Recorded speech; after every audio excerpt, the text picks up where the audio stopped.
Alrighty. Good Saturday morning to everybody out there. This is the Iceman, the man with the plan, the man with the knowledge, and the man here with the WWE pay-per-view predictions for WWE's Battleground, which is tomorrow night on the WWE Network and some cable systems as well. All right, the kickoff match in the pre-show, we're going to have Cameron go up against Naomi. Cameron, the bitch as of late. She and Naomi had a lot of dissension in the last few weeks. Finally, it came to a head, and they decided to split up. So I'm hoping Naomi ends up taking Cameron out, and make Cameron tap out would be nice to see. So looking forward to seeing that actually, to be honest with you. All right, we also have Rousseff versus Jack Swagger. Rousseff, of course, will probably come out with Lana, as always, and she'll spiel off her stuff that's going on about her Vladimir Putin. But I would say, politically speaking, with what went down in the Ukraine just the other day by shooting down a Malaysian plane, if I were Lana, I'd keep my mouth shut, to be quite honest with you. That's just politically speaking. But Ruseff's facing the patriotic Jack Swagger, who had Zeb Coulter in his corner. Swagger has become quite popular as of late, and look for Jack Swagger to come out on top of this match. I really do believe so. I just don't see this feud lingering on too long, but then again, it remains to be seen. Maybe it could end at SummerSlam, so we just have to wait and find out. But my favorite here is Jack Swagger. Then we have the Money in the Bank briefcase contract holder, Seth Rollins, facing his former Shield member, Dean Ambrose, who's been a big thorn in Rollins' side. This should be a pretty good match. But all in all, I do believe the WWE is going to try to keep Rollins looking strong. So this match is going to be a battle. And it would not surprise me that this ends up in some sort of disqualification, because I don't think that the WWE, with these two guys going after each other, I think they want to maybe somewhere down the road just continue this feud, maybe end it at SummerSlam. I'm not quite sure. But I don't see anybody coming on top of this match. Somebody will win by disqualification, probably more or less. So we'll just have to wait and see on that. But it looks to be a pretty good match. Anytime Dean Ambrose is involved in something, it's going to be quite interesting. Then we have Chris Jericho and Bray Wyatt. Now, Jericho returns at Hartford, and all of a sudden, Wyatt goes after Jericho. Chris Jericho not sure why Wyatt is focusing on him, but in any event, Jericho is back, and Jericho will be back to help push and put over Bray Wyatt. This should be a very, very good match, but look for Wyatt to throw the Sister Abigail of Chris Jericho and end up defeating Chris. Again, this should be a pretty darn good match. Then we have the Battle Royal for the vacant WWE Intercontinental title. Interesting. They pulled Sandow and they pulled Adam Rose out of the Battle Royal, and they were talking about having them in a singles match here at Battleground. And we've seen the segments on Raw in the last few weeks. Rose sort of gets the best of Sandow and whatnot, doing these commercial type gimmicks. But if they do have a match, I would see that that this may continue on with Adam Rose getting the better end of the stick over Sandow. But anyway, for the Battle Royal, we have Cesaro, Kofi Kingston, the Great Khali, Rob Van Dam, Dolph Ziggler, Big E, Ryback, Curtis Axel, Sheamus, Fandango, Sin Cara, Zack Ryder, The Miz, Diego, R-Truth, Xavier Woods, Heath Slater. And,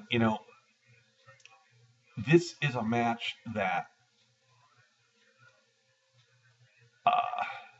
who I'd like to see come out on top would be Dolph Ziggler. I think Ziggler needs to get that major WWE pushback. Also, it could go to Cesaro.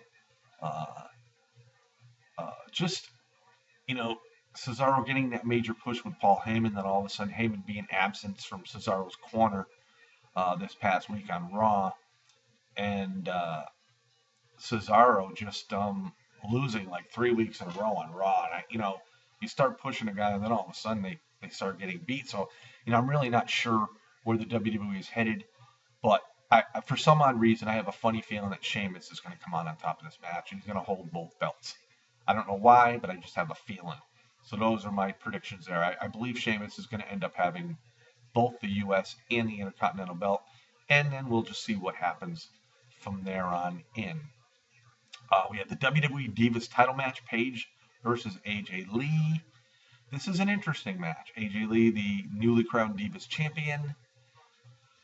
Now, I'm sort of like up in the air on this one because I think these two are going to feud throughout the summer. So I would not be surprised if the titles keep swapping back and forth because AJ already has the longest Diva title reign. So, even if she gets beat by Paige, Paige just one-ups her this time around. And then, who knows what will happen at SummerSlam. So I'm going to go on a limb here, and I'm going to say that Paige is going to get her title back. So we'll just have to wait and see what happens there. Then we have the tag team titles, the Usos, the champions, in a 2 of 3 falls match for the WWE World Tag Team titles, going up against Eric Rowan and Luke Harper of the Wyatt family. Two guys that are pretty brutal in their own right. I like the Usos. What am I thinking? I like the Usos, but I do think that probably it's time for them to lose.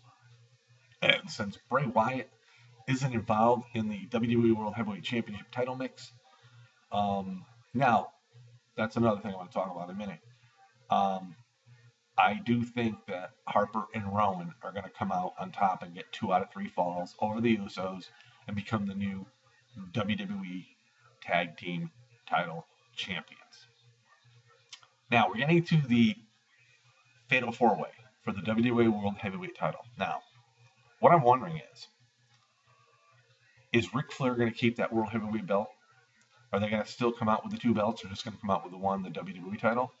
Are they going to keep the name, the WWE World Heavyweight title? I'm sort of wondering about that. I think if they do keep that name, then maybe they ought to change the look of the belt a little bit. If they're not going to bring both out, just come up with a new belt, which I've been waiting for them to do for quite some time.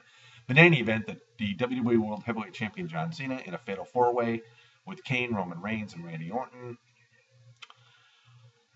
One would say this is very, very predictable just for the posters and all the ads we've seen, video advertisements and promotional videos for SummerSlam with Brock Lesnar. Now, with that being said, this does not mean that Cena has to come out on top and win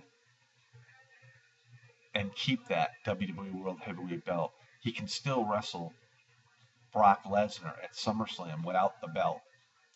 A lot of people are thinking John Cena is going to come out and retain because of the promotional videos, because of the posters that we've seen and whatnot. That may be the case. And if it is the case that Cena does come out on top, and I can't see John Cena just getting the belt and losing it. But something, it's happened so many times in the past. I've seen Cena with the shortest reigns in the world. But if the WWE does decide to pull a swerve on us, look for Roman Reigns to come out on top and become the new WWE World Heavyweight Champion. A lot of people saying it's way too early for Roman Reigns, but I can't see Randy Orton getting it back. To be quite honest with you, I can't see Kane getting it. And so the only choices are really Roman Reigns and John Cena. But in my gut, I do feel that John Cena is going to retain. People are going to be very, very unhappy. I also do see Brock Lesnar probably coming out at the end of this match after it's all said and done, probably,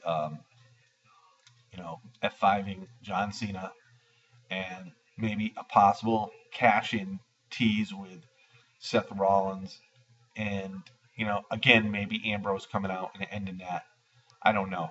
But, overall, the pay-per-view is somewhat predictable.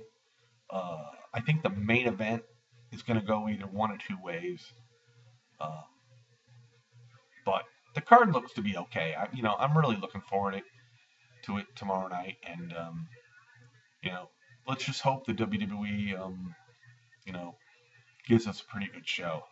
I mean, they're doing the best they can with what they got, and that's the bottom line, though. You want to push new stars. Like you have the Battle Royal. Give the belt to somebody that hasn't won it.